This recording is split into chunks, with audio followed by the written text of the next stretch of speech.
People become so legalistic and dogmatic in their thinking, and they become these Billy Graham Bible-thumping Christians, and then they wonder why their children are like, "Oh, I want nothing to do with you, God. If my parents are what it means to be a Christian, I don't want anything to do with God. These Christians are a bunch of hypocrites." If he were telling the truth, he wouldn't have told us.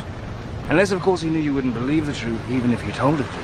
You used the word fuck. Oh my gosh, you must be a devil. I'm sorry, I'm just using the words of the English language.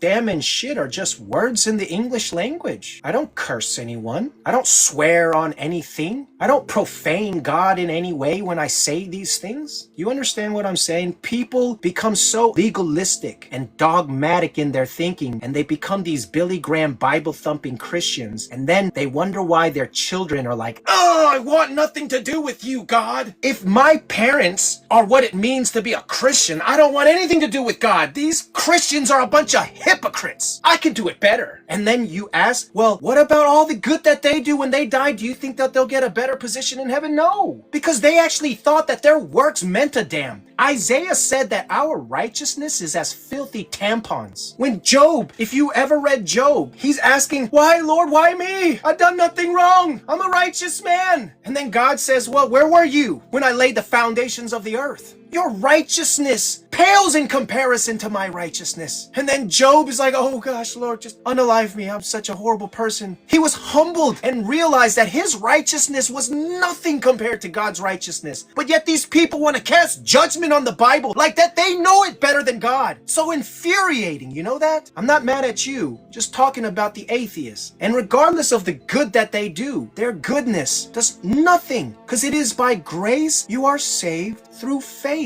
You understand now? I do understand, and I actually agree with you on the words thing, like that God doesn't actually care about what words you say. Because did you know, Daniel, that in Italian, which is actually one of the most faithful countries, because, you know, we got the Vatican and all that stuff, there's actually words that are basically some sort of slurs, but they are referred to God. They are basically blasphemies. Did you know that? I'm not 100% sure about what you're talking about, but I'm sure it's tied to esoteric and demonic.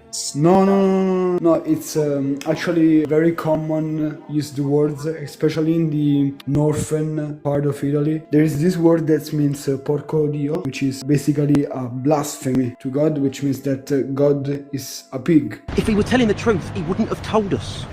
Unless, of course, he knew you wouldn't believe the truth, even if you told it to you.